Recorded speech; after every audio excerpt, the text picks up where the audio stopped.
TikTok, TikTok, TikTok, TikTok, ter, ter. Halo gengs, kali ini aku ada cerita buat kalian. Kalian pasti nggak penasaran kan? Langsung aja kita tonton ceritanya.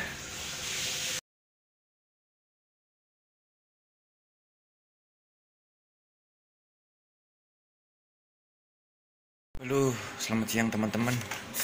Hari ini gue mau coba ngecek ikan-ikan gue dulu nih. Kan udah 3 bulan gue diamin ikan di ember. Mungkin dia udah besar atau udah punya anak gitu ya. Ada bedil. Wih, ngapain lo? Ketahuan gue. Enggak bang, gue ini mau beli bang, gue mau beli. Udah nggak usah banyak cincong. Gue tahu lu lagi ngebungkusin ikan. Hah? Kagak, gue nggak maling, gue mau beli ini. Gue bayar bang. Mana? Kalau lu mau bayar dong.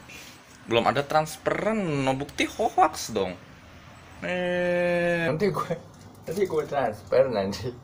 Iya. Ya udah sini bayar. Apa lu mau transfer, mau ngasih cash, sini cash. Telepon ya ke papi gue, biar ditransferin ke lu gitu. Tapi ngomong-ngomong ini berapa nih jadinya nih? Gue transfer berapa ya? Ya udah, itu yang di Baskom semua 20 juta dah. 20 juta buat lu. Ya udah telepon, tanyain, bilang bapak lu minta duit 20 juta. Iya, 20 juta gue bilangin ke papi gue. Gampang. Atau gue minta 100 juta nih malah. Lu, dong. Pi, kirimin duit dong. 1 juta mau belikan. Iya. Oke, makasih. Tuh, udah. Apa lagi? Lu baru ngomong sama gua, megang handphone, set langsung ngomong. Dikira gua anak bocah, mau lu kibulin. Udah. Udah bang. Udah tadi pokoknya udah gue telepon. Nanti pokoknya ditransfer. Nanti juga ditransfer ke lu 20 juta. Pokoknya gue bawa dulu nikah. Oke? Ya pokoknya bodo amat. Mau lu udah telepon bapak lu, udah transfer, nggak peduli gua. Pokoknya rekening belum masuk, yang lu bawa ikan. Enak aja. Emang gitu banget bang. Pokoknya tenang lah, tenang. Beres. 20 juta gue kasih ke lu. Oke? Bang. Lu tahu nggak bang? Gue kemarin dapat ikan ini bang. Blue rim half moon dari sawah. Apa lagi bedil? Iya. Lu bayarin nih bang, 600 juta. 600 juta? Sekali. Mending gue beli tanah. Lu bayarin lah bang, 600 juta. Dada aja lu. Nggak mau gua.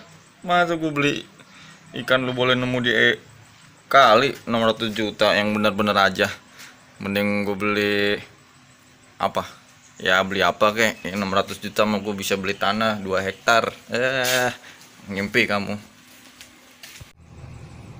Wahai teman-teman, barusan adalah sebuah cerita parodi.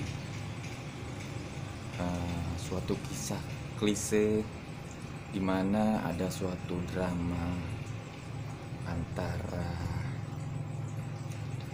seorang manusia dengan manusia lainnya. Tapi itu banyak terjadi di sekitar kita gitu. Sekarang sudah banyak sekali konten-konten yang sungguh berlebihan gitu. Menjual ikan satu kolam 10 juta, namun dia ngeklaim menjual 1 ekor 10 juta. Lalu diposting, dibuat konten untuk memeriahkan dunia ikan cupang ini gitu. Terus ikan yang harganya tidak semahal itu lalu dibeli oleh bukan dibeli mungkin ya, ditransfer dari temannya sendiri untuk memarkup ikannya. Alih-alih ikan itu berharga puluhan juta rupiah gitu, disetting sedemikian rupa agar orang percaya bahwa ikan itu memang harganya jutaan. Lalu ada juga yang membuat lelang di grup gitu kan, tembus sampai jutaan. Tapi sebenarnya yang ngebit adalah teman-temannya sendiri gitu. Lalu ada lagi, memang orang sudah menikmati dengan anomali-anomali tersebut gitu. Tujuannya baik. Tujuannya adalah bagaimana caranya agar ikan cupang itu termarkup lebih tinggi, agar harganya itu melambung tinggi.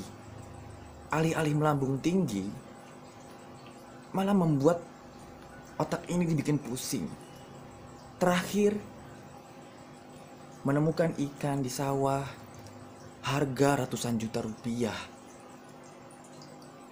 Dibuat begitu ciamik dengan beberapa berita tersebar luas, terporak-porandakan otak ini dengan suatu asumsi yang sangat luar biasa, halusinasi, delusi, emosional kita dibuat bergejolak. Entah apalagi ke depannya. Apakah konten kreator itu salah? No, konten kreator itu tidak salah, karena mereka membuat hiburan, membuat suatu konten yang di-create sedemikian rupa agar orang-orang tertarik. Dan kita sebagai manusia sangat tertarik dengan nominal, dengan waktu. Kita tertarik dengan nominal. Maka apabila ada ya sesuatu hal yang nominal, di situ dicantumkan dengan nominal yang fantastis, sultanisme, maka kita akan berlomba-lomba untuk menontonnya, untuk mempercayainya bahkan. Apakah ada yang percaya? Sangat banyak yang percaya. Gitu. Apakah salah konten kreatornya? Tidak salah. Apakah salah yang nonton? Tidak salah yang nonton. Semua berjalan begitu saja gitu. Dan itu ada konsepnya, namanya marketing itu seperti itu gitu. Gimana caranya membuat orang tertarik untuk memiliki, untuk menonton, mengikuti dan segala macamnya gitu. Tidak salah, itu tidak salah. Sangat-sangat tidak salah. Namun terbentuklah suatu hal yang positif dan suatu hal yang negatif gitu. Gue sangat mendukung gerakan-gerakan tersebut ya. Saat itu semua gimana ya? Ngomongnya agak susah nih. Jadi saat hal itu terjadi, sisi positifnya akan gue gambarin seperti ini. Saat orang berlomba-lomba membuat konten dengan nominalisme yang sangat tinggi gitu ya, itu akan terjadi sensasi di tubuh kita dengan ego kita yang sangat tinggi gitu. Pasti orang-orang tuh berpikir gini, wah gue pengen punya itu ikan yang harganya mahal itu. Orang berlomba-lomba seperti itu gitu, karena setiap orang tuh punya egoisme tersendiri. Terus ada juga yang berpikir, gue mau berinvestasi dengan ikan itu gitu. Semuanya berlomba-lomba. Akhirnya timbullah emosional dalam diri kita gitu, bergejolak gitu. Yang miskin bergejolak, yang kaya bergejolak gitu kan. Itu normal gitu. Akhirnya gue sangat setuju saat ternyata komunitas kita ini tambah besar gitu, tambah besar. Banyak orang yang tertarik dengan ikan cupang, banyak orang yang berusaha ingin memelihara ikan cupang dengan mendapatkan suatu hal yang positif dari ikan cupang gitu. Gue sangat setuju itu. Namun ada sisi negatifnya itu saat gini, saat orang tidak menangkap informasi dengan baik gitu. Saat orang yang menonton bisa menangkap informasi itu dengan baik, maka dia bisa mencerna dengan baik dan bisa menyimpulkan hal itu adalah sebuah parodi aja gitu, sebuah gimana ya, nilai marketing aja gitu. Jadi orang-orang yang bikin konten itu sebenarnya kan memarketingin dirinya sendiri agar orang-orang tertarik dan trust kepada dia bahwa ikannya dia itu mahal. Seperti itu kan. Cuman orang berlebihan kan saat contoh lah, kita gimana ya, kalau dibilang itu adalah suatu hal penipuan, kita harus tarik dulu gitu, tarik ke belakang gitu. Karena sebenarnya yang ngajarin kita ini kan artis-artis gitu. Artis-artis kan mencontohkan kita sebuah marketing yang seperti itu gitu. Jadi banyak artis-artis yang mencontohkan kita tuh membeli mobil mewah harga miliaran, padahal harganya nggak segitu juga gitu. Bahkan dia nggak beli itu mobil, dia cuman bantu orang yang jualan mobil itu, yang rich itu, dibantu sama dia untuk mempromosikan mobilnya. Udahlah, dia lempar-lemparan tuh mobil, oh ini harganya berapa, 2 miliar, gue beli besok gitu, gue transfer sekarang ya, gue transfer gitu. Padahal itu hanya sebuah settingan gitu kan. Kayak apa, ini ikan cupang berapa ya, oh 12 juta, oke gue bayar gitu. Belum tentu dibeli sebenarnya, atau mungkin dia benar beli dengan harga segitu untuk satu kolam, atau nggak ngerti juga gua gitu. Tapi itu adalah sebuah apa ya, cara agar untuk menaikkan value-nya ikan itu tersendiri aja. Karena menurut gua kalau ikan cupang terutama ya, itu ikan yang tidak bernilai menurut gua. Kenapa tidak bernilai? Karena orang bisa memberi harga mahal banget dan bisa memberi harga murah banget gitu. Contoh yang tadi kalian tonton itu, yang di depan tadi itu, percakapan antara Bedul dan Bedil, itu sebuah apa ya, sebuah saat kita memahaminya dengan sebuah canda, itu hanya sebuah bercandaan aja gitu. Yaudah lu bayarin gitu, itu yang segitu 20 juta gitu kan, sebuah bercandaan aja gitu. Gue transfer sekarang gitu, itu kan sebuah bercandaan gitu.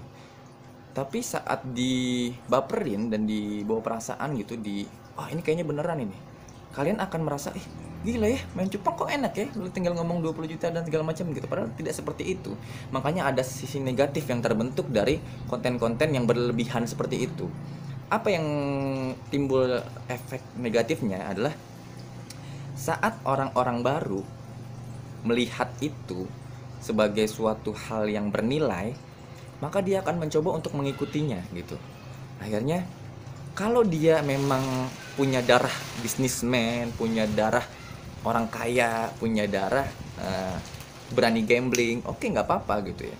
Cuman saat dia orang dari keluarga yang biasa-biasa aja, cenderung miskin gitu, dan dia punya hanya kebun aja gitu, tapi dia menilai itu sebuah chance gitu, kesempatan gitu kan, akhirnya dia mengambil hal itu gitu. Dia mikir, wah, gue nggak apa-apa lah beli ikan harga 20 juta, nanti gue punya anakannya 1 ekor 1 juta gitu kan. Kan banyak banget tuh argumen seperti itu yang membuat orang-orang tertarik untuk main ikan cupang gitu, karena maninya gitu. Padahal kalau gue main ikan itu karena waktunya, bukan karena ininya gitu. Nah, tiap orang itu kan main ikan itu kan punya suatu hal reason tersendiri gitu ya. Nah, saat orang sudah memikirkan, oh gue bisa main ikan karena ininya gitu kan. Nah, katakan orang yang tadi gue bilang susah itu, dia mencoba untuk ikut ke kita untuk memiliki ikan yang terlihat mahal, orang-orang pada punya itu. Misalkan contoh, katakan sekarang blue rim lagi mahal gitu ya. Oh oke lah, gue pengen beli blue rim gitu. Dia rela menjual kontrakannya, padahal kontrakan cuma atu-atunya gitu. Atau dia punya kebun satu-satunya dijual sama dia. Dia berpikir dia akan mendapatkan nilai yang fantastis di ikan cupang gitu kan. Namun setelah dia jual kebunnya, malah dia susah menjualnya. Akhirnya dia jual harga partai murah gitu kan, 1 ekor 500 rupiah. Ada loh kejadian seperti itu. Karena orang-orang sudah terparadigma di otaknya bahwa ikan cupang itu mahal. Memang ikan cupang itu mahal, memang. Tapi nggak semua ikan cupang itu mahal gitu. Ada beberapa memang yang layak untuk diberikan nilai mahal. Ada ya beberapa yang biasa-biasa aja gitu. Nggak semuanya mahal juga gitu. Gimana cara membuat ikan itu mahal? Itu dengan proses. Banyak orang nggak mau menceritakan proses itu gitu. Orang biasanya, udah gue punya ikan mahal, udah lu nikmatin ikan gue mahal gitu. Tapi orang nggak mau ceritain gimana lu bisa mendapatkan ikan mahal itu. Apakah lu impor tuh ikan? Apakah lu ternak dengan ternakan seperti apa gitu. Itu orang-orang banyak nggak mau cerita gitu. Bahkan gue sendiri belum punya ikan yang semahal puluhan juta, ratusan juta, 300. Dan nggak gue belum yakin dengan menjual ikan dengan harga puluhan bahkan ratusan juta. Kenapa? Ikan cupang itu punya waktu yang cukup singkat gitu. Jadi kehidupannya itu singkat gitu. Tapi memang memiliki nilai investasi yang tinggi dan apa ya? Apa sih namanya ya? Waktu jual belinya itu cepat gitu. Kenapa? Karena dia setahun itu mati gitu kan. Dan sebelum setahun itu dia bisa menghasilkan anak yang banyak, ratusan bahkan ribuan anak gitu. Jadi nilai investasinya tinggi, tapi punya nilai kenikmatannya itu cepat gitu. Beda dengan ikan-ikan yang lain, ada ikan predator itu kan yang bisa puluhan tahun hidupnya ya kan. Itu nilai kenikmatannya itu lebih lama gitu, lebih panjang. Tapi mungkin nilai investasinya rendah gitu-gitu. Jadi tiap ikan itu punya karakteristik berbeda-beda gitu. Dan ikan cupang ini memang ikan yang unik gitu. Bahkan ada segelintir orang bisa membungkus sedemikian rupa sehingga sultan-sultan ini percaya bahwa ikan ini mahal gitu. Kayak apa sih, anturium gitu kan, tiba-tiba ratusan juta harganya, tapi dibeli gitu kan, belum tentu juga harganya itu ratusan juta gitu. Gimana ya, itu tuh masih sebuah misteri gitu, apakah harga itu bener gitu. Kayak anturium ada yang beli ratusan juta, ya paling 1-2 gitu kan ya, mungkin yang beli memang bener-bener sultan tajir gitu kan, yang otaknya nggak mikir gitu ngeluarin duitnya, karena dia mungkin duitnya itu juga mendapatkannya dengan mudah gitu, karena orang yang bisnis dengan lelah nggak mungkin akan ini. Makanya gue berani bilang bahwa orang kaya itu pasti pelit. Bahkan orang-orang kaya nanya ikan pasti minta harga murah gitu. Jadi maksud gue tuh jangan terlalu percaya saat orang bilang ini ikan harga mahal dan udah laku gitu. Katakan laku 600 juta, 700 juta gitu. Masih agak aneh gitu, karena siapa yang mau beli? DPR aja belum tentu beli. Mendingan dia beli Uzbek lah, enak, cakep, cantik, ya kan? Jos. Maksud gue tuh gitu. Jadi sensasi ini memang seru ya. Jadi setiap konten kreator membuat suatu hal yang kayak pernah juga ada konten kreator yang bilang ikan A, jadi ada ikan A itu nggak bisa diternak gitu. Tiba-tiba dia bilang, oh gue bisa menernak ini gitu. Bahkan itu sulit dicerna gitu, kok bisa dia nernak? Kayak mana gitu, mana buktinya? Gue pengen lihat, gue pengen bayarin deh ini anakannya gitu. Kayak gitu-gitu loh, maksud gue tuh boleh apa bikin sensasi kayak gitu, terus apa ya, harga mahal tinggi, udah berhasil omset miliaran, omset ratusan juta gitu, nggak apa-apa gitu. Atau lu mau bikin itu untuk menyemangati orang bahwa oh gue main cupang itu enak gitu, tapi maksud gue itu kalau emang lu mau bikin kayak gitu, lu harus enggak juga sih, maksud gue lu bikin gitu juga nggak apa-apa gitu. Cuman gimana ya, kadang-kadang penontonnya juga sih ya yang terlalu wah ini chance besar banget gitu, gue pengen ikutan gitu, tapi akhirnya jadi terpelosok gitu. Gimana ya, makanya gue bilang ada dua sisi gitu, ada sisi positifnya, ada sisi negatifnya. Sisi positifnya komunitas kita tambah berkembang, tambah besar gitu, dan orang lebih menghargai ikan cupang dengan nominal yang tinggi. Tapi sisi negatifnya itu ada beberapa orang yang terjeblos juga gitu, yang mendapatkan kerugian gitu. Jadi masa kita harus mengabaikan teman-teman kita ini gitu. Kadang gue jualan ikan aja ke teman itu gue merasa bahwa gue nggak sanggup memberikan harga yang tinggi kepada teman-teman gue itu, karena dia juga nyari rezeki gitu kan. Bisa jadi dia bertahan hidup dengan ikan-ikan gue itu juga gitu. Saat gue ngasih ikan yang mahal nanti, coba bayangin deh, saat misalkan gue nanti mati gitu, terus gue biasa ngasih ikan mahal ke teman-teman gue gitu, nanti yang angkat keranda gue siapa gitu. Nanti masa dia pas mau ngangkat keranda gue dia nanya gue dibayar berapa? Kan nggak mungkin gitu. Makanya itu sisipan aja ya. Cuman balik lagi ke konten tadi yang terlalu berlebihan, sah-sah aja dan boleh-boleh aja dan nggak apa-apa juga gitu. Tapi gue di sini gue bikin konten untuk memberikan apa juga ya, kayak lawannya juga ya. Jadi gue bikin konten ini untuk ngasih lawan dikit lah gitu. Maksud gue masa kalian bikin konten-konten yang berlebihan itu, masa nggak ada yang ngelawanin gitu. Jadi kalian tuh menikmati aja gitu. Gue juga menikmati, jujur gue menikmati dengan adanya konten kalian itu. orang-orang beli ikan ke gua dengan harga tinggi itu nggak pakai mikir juga gitu, karena mereka berpikir bahwa ikan cupangnya harganya semahal itu gitu. Tapi memang semahal itu, tapi nggak semua ikan cupang gitu. Gimana? Kayak mana aku jelasinnya? Susah lah. Karena ini menguntungkan aku tapi merugikan sebagian orang juga gitu. Ya jadi gitulah. Jadi menurut gua tuh kalau nonton itu juga harus dicerna juga gitu. Kayak misalkan harga ikan cupang 100 juta, gua siapa yang mau beli gitu? DPR mungkin ya, DPR mungkin mau beli ya. Cuman DPR ya aku masih mikir-mikir kayaknya DPR mau beli apa enggak ya. Tapi ya nggak apa-apa juga kalau dia mau beli gitu. Gue malah seneng gitu. Kalian ada yang beli dengan harga ikan mahal, oke. Kalau itu cuman settingan pun oke, karena itu adalah suatu hal marketing yang membungkus suatu hal yang menarik agar orang melihat gitu kan. No problem gitu. Tapi ini hanya untuk pencerahan bagi kita aja. Mungkin yang gue omongin salah, mungkin juga yang gue omongin benar, atau mungkin yang gue omongin itu yang kalian lakukan. Bodoh amat lah. Pokoknya intinya apapun yang aku omongin ini semua hanya pola pikir aku dan melihat pada fakta-fakta yang ada. Kenapa gue bilang fakta? Karena ada beberapa hal yang terjadi seperti itu gitu. Bahkan kalian bisa lihat sendiri lah, kalian bisa tonton sendiri bagaimana sensasinya terjadi, bagaimana emosionalnya terjadi. Bahkan aku nonton itu membuat aku tergelitik ingin tertawa, tapi aku tertawa karena aku senang gitu. Seperti aku menonton Bedul dan Bedil tadi, karena Bedul dan Bedil tadi sangat nggak lucu juga sih, cuman menggambarkan aja gitu. Oke, terima kasih. Aku mau lanjut lagi, kerjaan aku banyak ember. Mungkin pesan buat teman-teman yang main ikan tetap semangat. Kalau misalkan sudah terpelosok, aku termasuk orang yang terpelosok di ikan gitu. Dulu termasuk kena racun ikan lah gitu ya. Tapi pas aku udah nyemplung, makanya kata seorang pengusaha yang udah jadi, kalau kalian udah nyemplung ke dunia usaha, lanjutin, tekunin gitu. Karena ada suatu ketika, momen-momen tertentu kalian punya uang banyak gitu. Kayak sekarang ini ikan cupang lagi dinaik-naikin banget gitu. Ya udah kita ikutin gitu. Kita sebagai pengusaha menikmati hal itu, tapi kita nggak boleh zolim sama teman-teman kita, karena kita juga berhutang kepada teman-teman kita. Kenapa?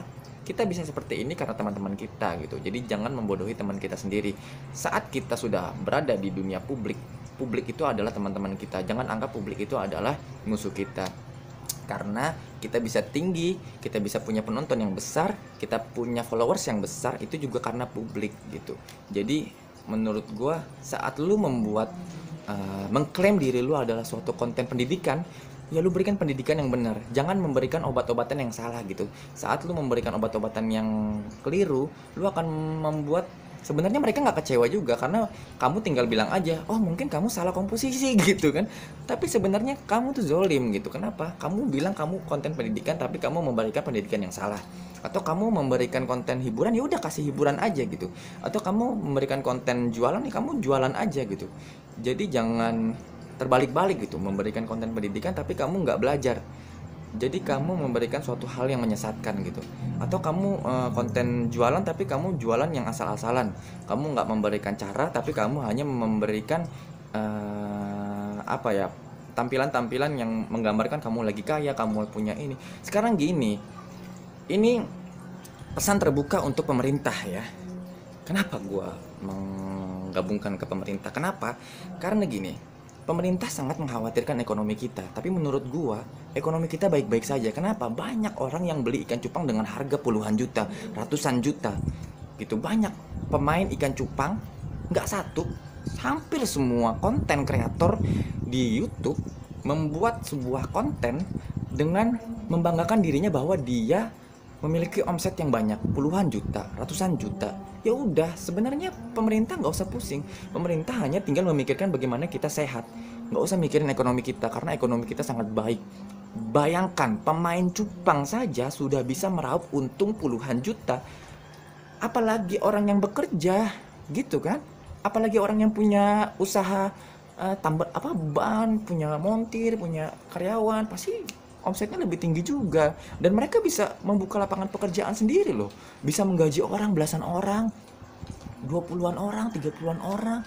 Jadi jangan mengkhawatirkan kita masih dalam kondisi yang baik-baik saja. Kita masih bisa beli cupang dengan harga yang mahal. Kita masih bisa jualan cupang dengan harga yang mahal. Kita masih bisa. Jadi pemerintah tetap semangat karena kita kaya, kita mampu. Karena kita semua sudah kaya. Kita sudah kaya. Kita sudah kaya. Kita sudah kaya. Kita sudah kaya. Au, au, au, au, au. Au, au, au, au, au, au. Aku beli cupang sepasang 2.000-an. Ku beli tempat makan untuk berternak ikan cupang. Ku beli Artemia 20.000 dapat 1 gram. Au, au, au, asiknya belikan cupang. Au, au, au, punyakan cupang. Au, au, au, asiknya jadi kang cupang. 4 bulan bayar sekolah. Mau, mau, mau, mau, mau. Mau, mau, ikan cupang. Mau, mau, mau, mau, mau, mau. Mau, mau, mau, ikan cupang.